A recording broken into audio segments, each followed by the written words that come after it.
Et bonjour, bonsoir à tous. Donc ici Christophoros.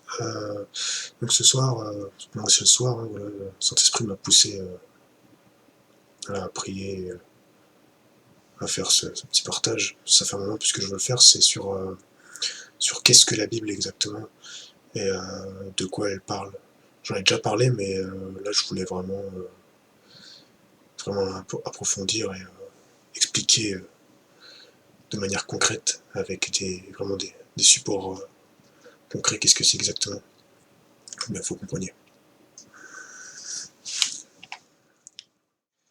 Donc la Bible, qu'est-ce que c'est dans sa globalité? Donc je vous montre vite fait la Bible, Bible Chouraki. La Bible, en fait, c'est simple, c'est un compilé de livres écrits à l'origine par une quarantaine d'auteurs.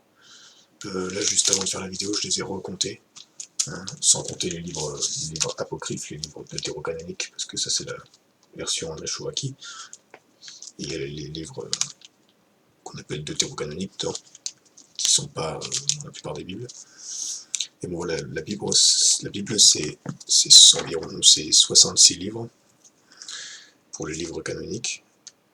Et c'est à peu près 41 auteurs, exactement.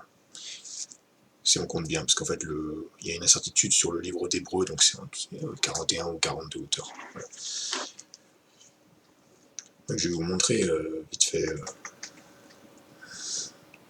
avec ce ce site-là, l'évangile.com. Alors c'est un site qui est régulièrement mis à jour. Moi j'avoue que des fois c'est un peu décevant parce qu'il y a des versions, certaines versions de Bible que j'aime beaucoup qui ont disparu, comme la Bible Chouraki par exemple, mais l'édition, je crois que c'était 1885, là il y a dans Bible par exemple 85, ou 1985, je sais plus, elle était bien parce que c'était vraiment des traductions hébraïques, enfin bref, petite parenthèse. Donc je voulais vous montrer, peu importe par exemple on prend la Louis II. Donc juste si vous voulez raconter avec moi, hein, voilà, donc, en fait, ce qu'il faut savoir, bon ça après vous irez chercher si vous voulez, mais la Bible, les 5 premiers livres qu'on appelle le Pentateuque ont été écrits par Moïse. Donc ça normalement, la plupart des historiens, des théologiens entre guillemets, s'accordent pour dire que c'est bien Moïse qui a écrit les 5 premiers livres, donc Genèse, Exode, Lévitique, Nombre, Deutéronome, donc ça c'est donc un auteur. Ensuite c'est les livres historiques, donc 2, 3, 4, ça c'est à l'origine c'était qu'un seul livre, 5, pareil, 6, pareil, 7, 8, 9, 10, ensuite Job, 11, les psaumes, c'est pareil, Job c'est pas très certain, il faut savoir que c'est le livre c'est le plus ancien, c'était celui qui a été décrit comme étant le plus vieux livre de la Bible. Donc 12 ensuite, non, c'est arrêté à 12. Alors psaume, voilà, c'est attribué à David, qui est le père de celui qui a écrit les proverbes, c'est-à-dire, comment il s'appelle, Salomon, pardon, Salomon. Donc ça fait 13. L'Ecclésiaste est sûrement attribué à Salomon aussi, donc 13. Ah bah c'est vrai, Cantique des Cantiques aussi. Donc toujours 13. 14. 15. Lamentation, c'est la même auteur, c'est Jérémie. 16. 17. 18. 19. 20. 21. 22. 23. 24. 25. 26. 27. 28. 29. Ensuite, on passe au Nouveau Testament, la Nouvelle Alliance, donc 30. Donc j'avais mal compté en fait, moi, dans la Bible. 31, 32, 33. Alors 34 qui est attribué aussi à Luc. Donc pardon, c'est pas 34, ça reste 33. Ensuite, de Romains jusqu'à... en fait, c'est Paul, les épîtres de Paul, parce qu'on s'est marqué. Donc jusqu'à Philémon. Donc 35. Hébreu, on n'est pas sûr, on va dire 36, 37. Et après, Pierre, Donc 38. Et là, le Jean qui est là, normalement, c'est le même Jean de là, donc 39. Non, pas 39 du coup, 38, voilà, enfin 39 quoi. Là. Et pareil, Apocalypse. Enfin, en fait, je suis pas sûr si c'est le même genre. Donc voilà, mais bon, en gros, là c'est 40, 41, parce qu'on n'est pas trop sûr. Il y a des livres sur lesquels ils sont pas trop sûrs. Hébreu, Job, tout ça. Enfin bon, voilà. C'est à peu près entre 39 et 42 par là. Donc voilà, donc ça c'est vu. Donc ensuite, ce que j'aimerais voir avec vous, c'est à quel point ce livre est vraiment étonnant en fait dans sa véracité, dans dans ses prophéties premièrement, et au niveau mathématique à quel point il est précis en fait. À l'origine il a été écrit en hébreu, en araméen et en grec. Enfin à l'origine il avait été écrit entièrement en hébreu et en araméen.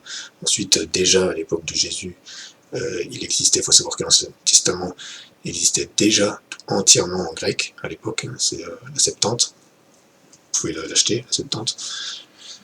Donc voilà, quand vous faites une recherche donc, sur Google ou autre, donc vous tapez Ivan Panin, en fait c'était un professeur, un russe. D'ailleurs là c'est chouette parce qu'il il me met le site pleinfeu.org. Alors ça il faut savoir que c'est un site que j'ai énormément consulté au début de ma conversion, parce que c'est en partie grâce à Pierre Gilbert, celui qui est, je pense, le fondateur de ce site et qui parle beaucoup dans les vidéos de ce site. Et c'est grâce à lui, en fait, enfin, en partie, parce que la conversion était passée par le biais de beaucoup de choses. Bref, je vous laisse aller voir mon témoignage. Mais voilà, Pierre Gilbert, c'était un des piliers. Donc, que je vous montre. Là, ce qu'ils disent sur Ivan Panin. Après, vous pouvez trouver toutes les informations sur Wikipédia, sur Google en général. Et en gros, moi, ça a été vraiment le premier, un des premiers signes en fait qui m'a clairement fait croire que la Bible contient la parole de Dieu. Alors pour moi à l'époque, c'était vraiment que la Bible c'est la parole de Dieu. Parce qu'en fait, je me posais la question, mais pourquoi la Bible? Pourquoi ce serait pas le Coran? Pourquoi ce serait pas autre chose? Parce que moi j'étais cherchais l'amour et je cherchais vraiment l'amour personnifié et voilà, du coup j'étais voir un peu partout quoi. Bon, ce qui me retenait le plus c'était quand même la Bible parce que voilà, j'avais grandi un peu plus dans les croyances catholiques qu'autre chose, donc voilà. J'avais déjà lu un petit peu, sauf que je comprenais rien. Donc, ils disent là, la Bible hébraïque se nomme donc Tanakh, acronyme formé par traduction. Elle fut traduite donc en grec ancien à Alexandrie, cette version dite donc des Septante, ce que je vous disais, fut utilisée plus tard par Jérôme. Partie qui reprend le Tanakh et d'autres.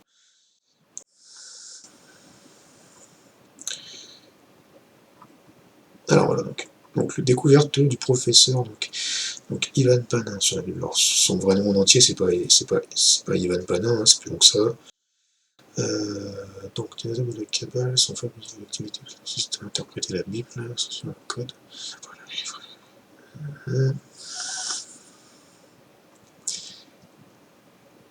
Donc des recherches sur le Tanakh et plus spécialement la Torah. Parce qu'en gros, lui, ce qu'il a découvert, le docteur Panin. Donc, le professeur Ivan Panin a consacré sa vie entière à cette tâche de découvrir que chaque lettre des livres hébreux et grecs est numérotée et occupe sa propre place spécifique dans l'ordre du nombre total des lettres et de leur séquence dans la Bible.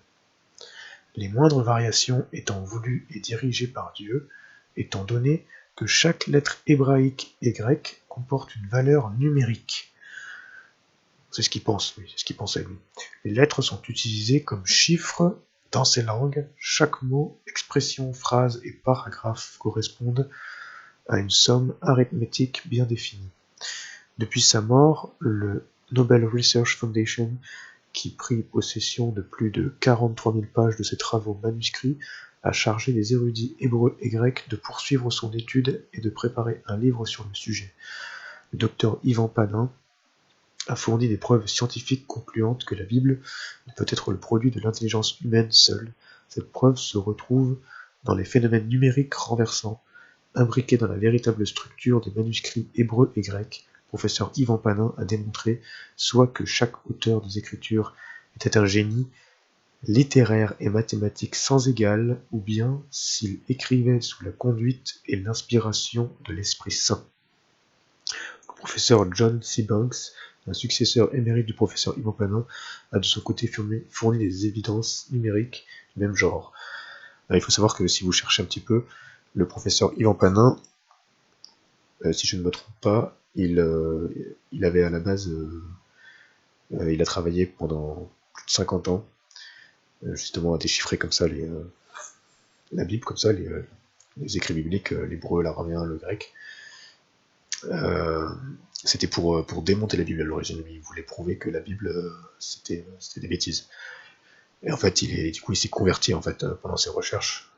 Et il dit d'ailleurs que en fait, c'est une chance sur 50 000 milliards, je crois, quelque chose comme ça, que ce soit un être humain qui écrit ce livre, un être humain seul en fait, qu'il n'y ait pas une inspiration divine derrière.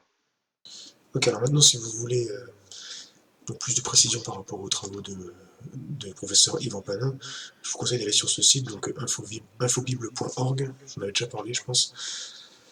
Donc là, il explique très bien, en fait, ce qu'il a découvert en gros de la Bible, lui, dans les valeurs alphanumériques, là, c'est qu'il y a des concordances tout le temps avec le chiffre 7. Vous savez, il dit en fait que. Il dit voilà par exemple ici que vous voyez, on peut remarquer déjà que dans l'origine hébreu, ce verset contient 7 mots. En fait, là, il parle du verset 1 de Genèse 1. Et il dit donc ensuite le chiffre 7 a une place particulière dans le texte de la Bible et représente souvent la perfection, la plénitude. Est-ce une coïncidence ou y a-t-il d'autres figures de 7 dans ce verset? Il appelle ça des figures de 7. Il appelle ça des figures de 7.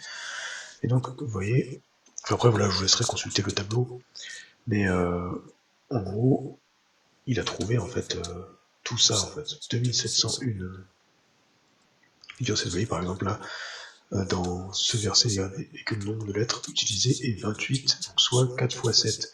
En fait, ça on le retrouve partout, cette formule mathématique, on la retrouve apparemment partout dans la Bible. Donc voilà, donc je vous laisse consulter, c'est très bien fait avec un petit tableau, et il a 777, voilà.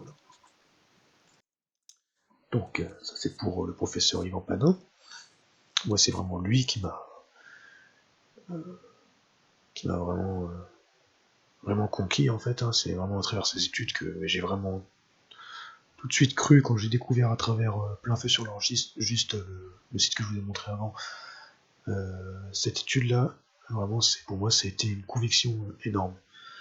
Et ensuite, il y a un autre professeur que je connaissais pas du tout à l'époque, que j'ai connu que cette année, via un aîné dans la foi, c'est le professeur Stoner. Donc voilà, si vous prenez, vous tapez, donc c'est Peter Stoner, sur Dr Peter Stoner donc sur Google, quoi, et donc dans Wikipédia, dans Wikipédia, vous allez trouver vos infos en anglais.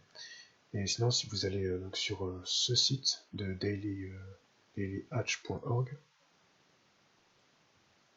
vous allez y trouver des informations très intéressantes. En fait, par exemple, ce qu'il faut savoir, c'est que le professeur Stoner, lui, ce qu'il a fait, c'est qu'il a pris quelques prophéties. Alors moi, la personne voilà, en question que j'ai entendu parler, donc m'avait dit juste 12 prophéties en fait de la venue du Christ, en fait, qui annonçait le Messie, qui annonçait Jésus-Christ. Et il a établi donc des probabilités.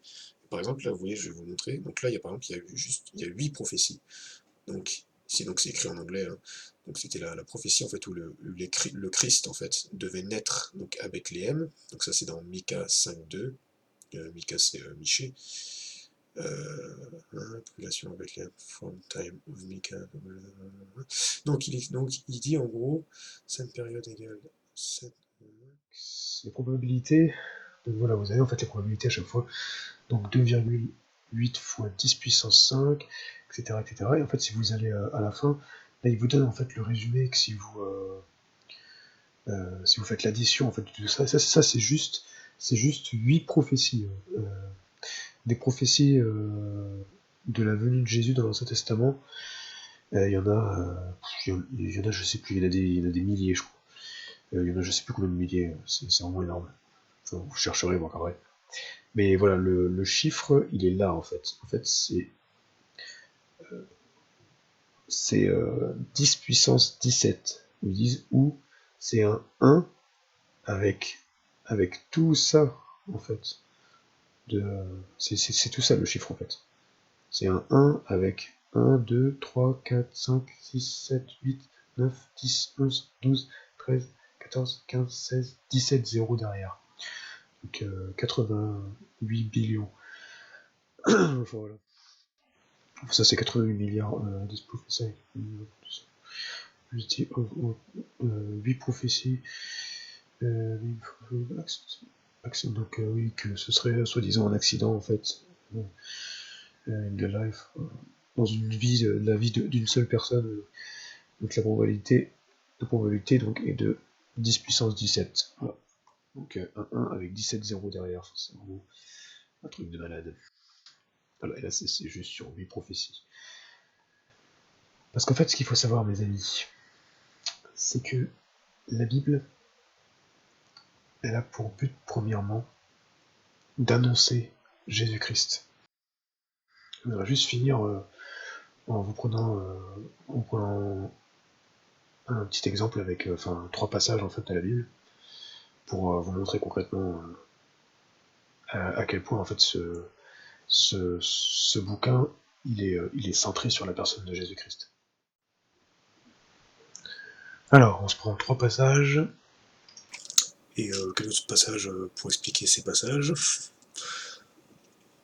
Donc au passage, ça c'est des lunettes anti-lumière bleue et anti-fatigue, hein, c'est pas des lunettes de vue. Et aussi, si vous pouvez remarquer que je suis debout, hein, c'est une nouvelle position. Bref, petite parenthèse, c'est beaucoup plus bénéfique d'être devant l'ordi debout, il n'y a pas de sensation de fatigue, rien du tout.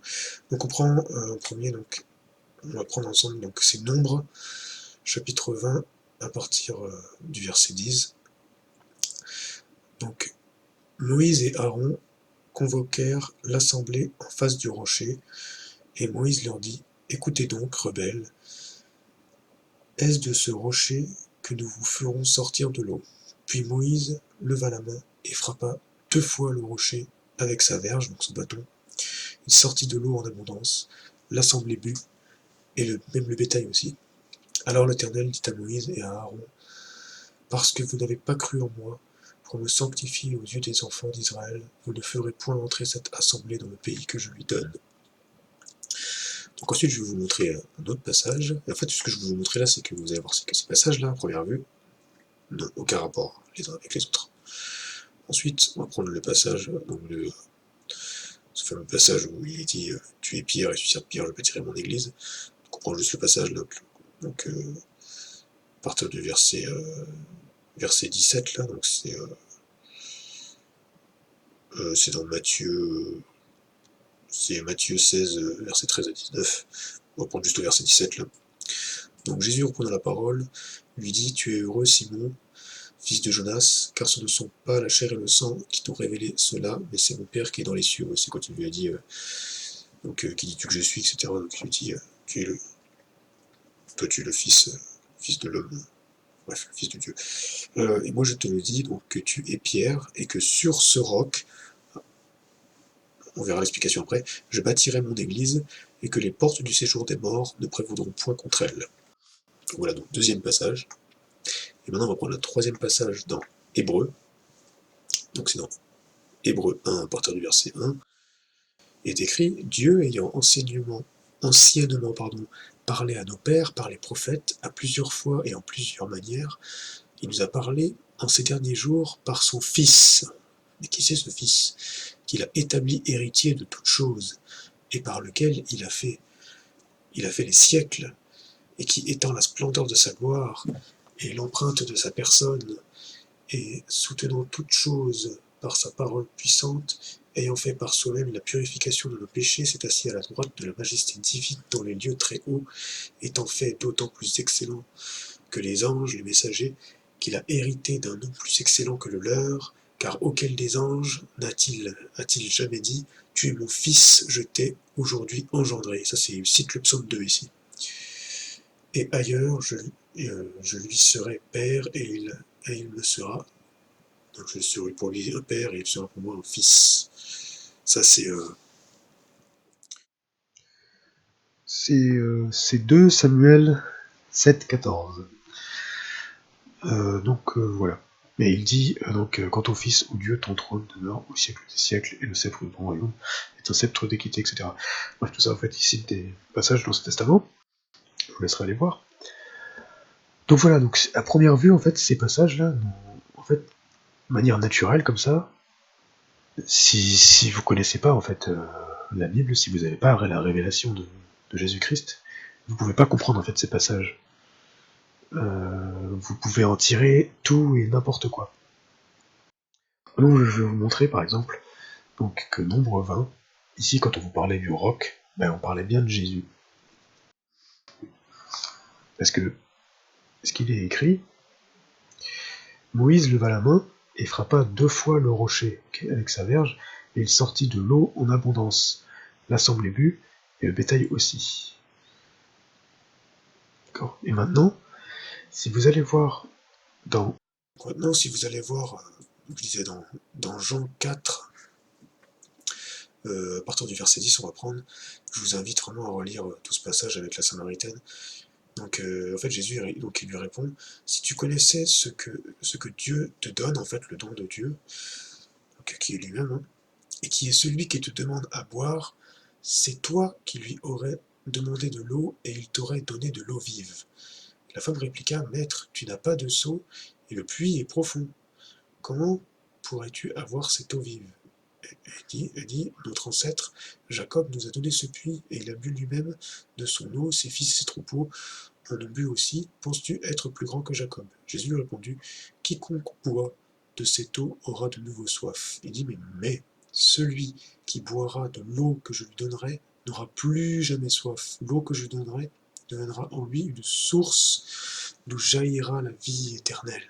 Voilà. En fait, il faisait allusion à l'Esprit Saint, en fait, à la parole de Dieu qui est donnée par l'Esprit Saint. Et c'est pour ça, en fait, que quand on voit dans Nombre, quand on revoit Nombre, en fait, maintenant, quand vous lisez Nombre en parallèle avec ce passage-là, en fait, vous voyez très bien que l'eau, tu parles de l'eau, là c'est pareil, en fait. Puis Moïse leva la main, frappa 2 fois au rocher avec sa verge, il est sorti de l'eau en abondance, mais de l'eau en abondance, c'est bizarre, de l'eau sort d'un rocher. Et si vous allez voir dans les psaumes, vous verrez que c'est écrit en fait que l'Éternel est le rocher en fait sur lequel on s'abrite. Et vous voyez, il est sorti de l'eau en abondance, l'assemblée but, et le bétail aussi. Imaginez, d'un roc sort de l'eau, l'assemblée a bu, et tout le bétail aussi. Et l'Éternel, pourquoi en fait il a dit, mais puisque vous n'avez pas cru en fait en moi, pour sanctifier aux yeux des enfants d'Israël, vous ne ferez point entrer cette assemblée dans le pays que je lui donne, parce qu'en fait il a frappé son fils. En fait, là Moïse, il n'avait pas le dévoilement. Mais en fait, Dieu, il s'en fiche. Ce qu'il apporte le plus, c'est son Fils, c'est Jésus-Christ. C'est pour ça, en fait, qu'il a frappé 2 fois. C'était une grave erreur, en fait. Parce que Dieu jalouse vraiment son Fils. Et c'est pour ça, en fait, qu'ils ne sont pas passés. Parce qu'ils n'avaient pas compris, en fait, que Moïse n'avait pas compris, en fait, que le rocher en question était une ombre de Christ. Donc maintenant, le passage avec Pierre. Ici, ce qui est fort sur ce site, c'est qu'il y a quand vous voyez le commentaire de Scofield, donc il dit Pierre, c'est une déclaration, donc tu es Pierre, en grec en fait c'est Pétros, donc je reprends, c'est le verset où il dit et moi je te dis que tu es Pierre, et que donc sur ce roc, en fait, je bâtirai mon église, et que les portes du séjour des morts ne prévaudront pas contre elle. Donc on sait très bien, en fait, si on lit bien ce passage, il est clairement écrit, en fait, Jésus lui dit clairement en fait que que sur ce roc, en fait, je bâtirai mon église. Donc c'est l'église de ce roc. En fait, ce roc, c'est Jésus-Christ. Ce roc, Petra. Et en fait, vous voyez, il y a un jeu de mots. En fait, Pétros, Pierre, c'était le surnom de Simon, Simon Pétros. Et sur ce roc, Petra, c'est un rocher. Je bâtirai mon église. Et en grec, c'est en grec un jeu de mots. Et il faut savoir qu'il y a pas mal de jeux de mots dans la Bible. Paul en fait aussi des jeux de mots. Que dans certaines versions, la similitude des termes en français donc, a encore accentué. Or, c'est bien sûr Christ lui-même que l'Église s'édifie. Voir ce que l'apôtre Pierre lui-même écrit. Donc c'est très intéressant, parce que si vous allez voir dans 1 Pierre 2, 4 à 8, et là il le cite, donc approchez-vous de lui, pierre vivante, donc il est une pierre vivante, il a été rejeté par les hommes, mais choisi et précieuse devant Dieu, et vous-même, comme des pierres vivantes, donc nous sommes par extension aussi des pierres vivantes, car nous sommes les, les rejetons, hein. Christ a engendré l'Église, hein. Je dis toujours, hein, Christ a engendré l'Église, et nous enfantons Christ, car l'homme engendre, la femme enfante. Donc, édifiez-vous pour former une maison spirituelle, un saint sacerdoce, afin d'offrir des victimes spirituelles agréables à Dieu par Jésus-Christ. C'est nous les victimes spirituelles. Car il est dit dans l'Écriture, voici, je mets en Sion une pierre angulaire, voyez encore, Pétra, choisie, précieuse, et celui qui croit en elle ne sera point confus. L'honneur est donc pour vous qui croyez, mais pour les incrédules, la pierre qu'ont rejeté ceux qui bâtissaient est devenue la principale de l'angle, et une pierre d'achoppement et un rocher de scandale. Ils s'y heurtent pour n'avoir pas cru à la parole. Là, en fait, il fait référence justement à un homme, en fait. Et c'est à cela qu'ils sont destinés. Donc voilà, donc là on a vu donc qu'il s'agit bien donc le rocher étant Jésus-Christ. On a vu l'eau vive en fait comme étant le Saint-Esprit, donc par extension l'Esprit de Christ. On peut voir ça aussi donc quand l'Esprit a été revêtu à la Pentecôte, quand ils ont revêtu l'Esprit Saint, les 120 à la Pentecôte, dans Acte 2. Là on voit que le rocher, c'est bien Christ en fait qui était annoncé. Et dans Hébreu, en fait, quand je vous montrais là, donc il était question d'un fils. C'est qui ce fils? On ne sait pas qui c'est le fils là, parce qu'il dit Dieu ayant anciennement parlé à nos pères par les prophètes à plusieurs fois, en plusieurs manières, donc elle nous a parlé en ces derniers jours par son fils. D'accord? Et il dit auquel des anges, mais il est dit quant au fils, au Dieu tout trône demeure. Il dit, pardon, verset 7, car quant aux anges, il est dit, faisant les vents, les anges, les femmes, Dieu ministre. Il dit, non, pardon, verset 5, car auquel des anges a-t-il jamais dit, tu es mon fils, je t'ai aujourd'hui engendré. Donc ça c'est dans Psaume 2. Donc on peut aller voir maintenant dans Psaume 2, vite fait. J'en ai déjà parlé, mais je vais vous montrer quelque chose, parce que je vais vous prouver qu'il parlait bien de Jésus-Christ. Le Saint-Esprit a dévoilé ça ensuite dans Acte 13, parce que ce verset-là est cité plusieurs fois dans les Écritures. Donc Psaume 2 au verset 5, j'ai déjà parlé 10 000 fois, mais c'est pas grave, on reprend. Alors il leur parla en sa colère et les remplira de terreur par la grandeur de son courroux. Quand on parle de la colère, je répète toujours, c'est le respect. Et moi, dira-t-il, j'ai sacré mon roi sur Sion, la montagne de ma sainteté, je vous réciterai quel a été ce sacre, l'Éternel m'a dit. Donc l'Éternel m'a dit, tu es mon fils, je t'ai aujourd'hui engendré. Oui, c'est la même chose. Voilà, donc moi je te donnerai pour héritage les nations et pour ta possession les bouts de la terre. Et donc ça, on a le dévoilement. C'est dans Acte. Donc c'est Acte 13, 32. Et dans Acte 13, 32, donc il dit, et nous vous annonçons quand la promesse, on va reprendre plus haut. Donc il parle de Jésus en fait, hein, car les habitants de Jérusalem et leur gouverneur ne l'ayant point connu, même en le condamnant, accomplit les paroles des prophètes qui se lisent chaque sabbat,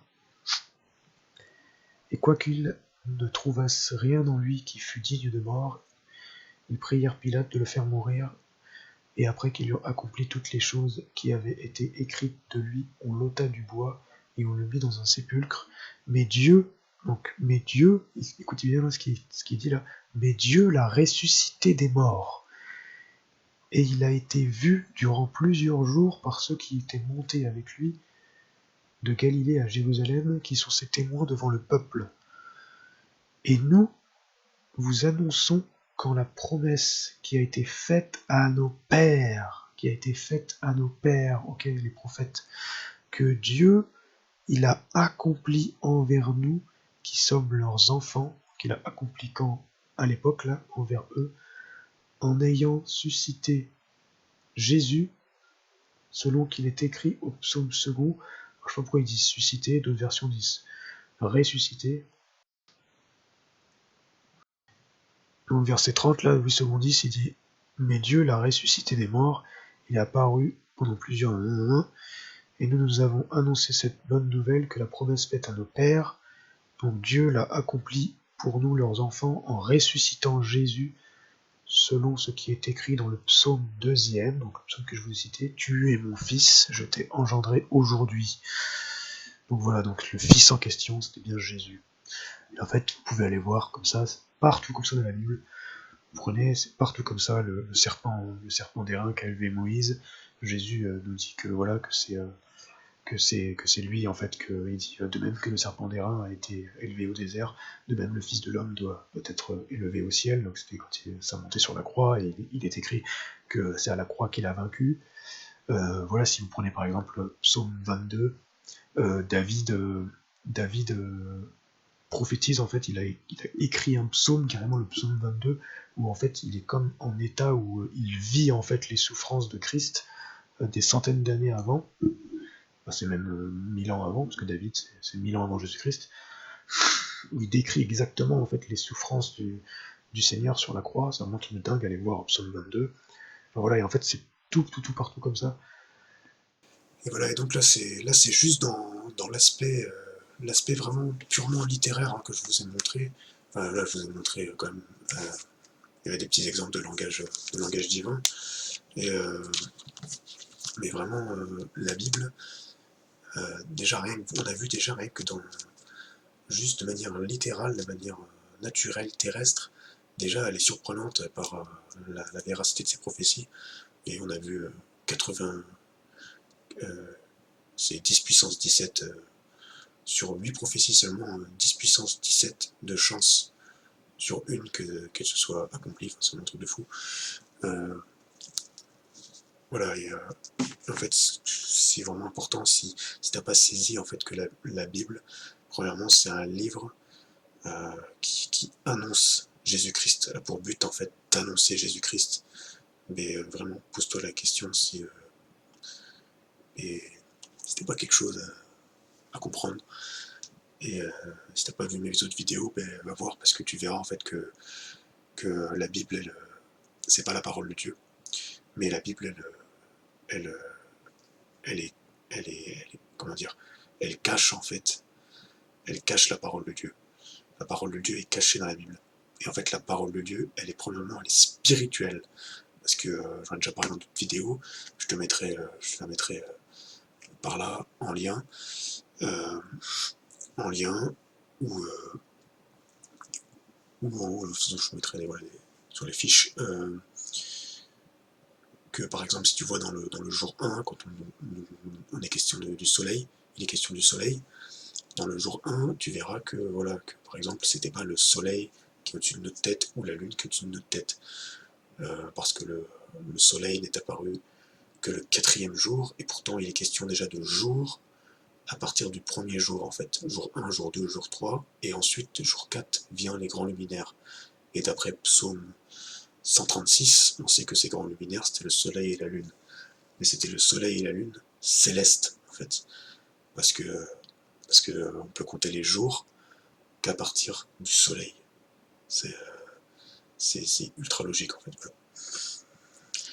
Donc voilà, j'espère que cette vidéo t'a plu, et merci de partager, c'est vraiment important que les gens ils saisissent vraiment ces choses, que la Bible, premièrement, elle a pour but, d'ailleurs c'est pour ça que les livres canoniques ont été retenus, les 66 livres canoniques, parce que ce sont les livres qui témoigne le plus, et de manière le plus concret, le plus concis de la personne de Jésus-Christ, du Messie en fait. Le Messie qui était annoncé dans l'Ancienne Alliance et dévoilé dans la Nouvelle Alliance. Et juste pour finir, j'aimerais donc prendre un dernier passage que j'aime bien citer. C'est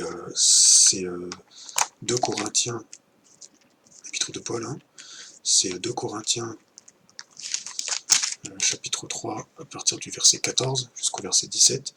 Il est écrit « Mais leurs pensées se sont endurcies, car jusqu'au jour présent, le même voile demeure à la lecture du pacte antique, ça veut dire de l'Ancien Testament, de l'Ancienne Alliance. Il n'est pas dévoilé, car c'est dans le Christ qu'il disparaît. Mais à ce jour encore, quand Moïse est lu, donc quand on lit Moïse, ça veut dire le Pentateuque, donc ce que je vous ai montré, les 5 premiers livres, un voile gît sur leur cœur, c'est quand ils se tournent vers le Seigneur que le voile est enlevé. D'accord ? Oui, le Seigneur est souffle, et là où est le souffle du Seigneur, là, la liberté. Oui, car la liberté, c'est une personne, mon ami, c'est Jésus-Christ. Donc voilà, choisis la liberté. En ces temps d'oppression spirituelle et mentale, choisis la liberté. La liberté, c'est une personne, c'est Jésus-Christ. La vie soit sur toi. Et ciao.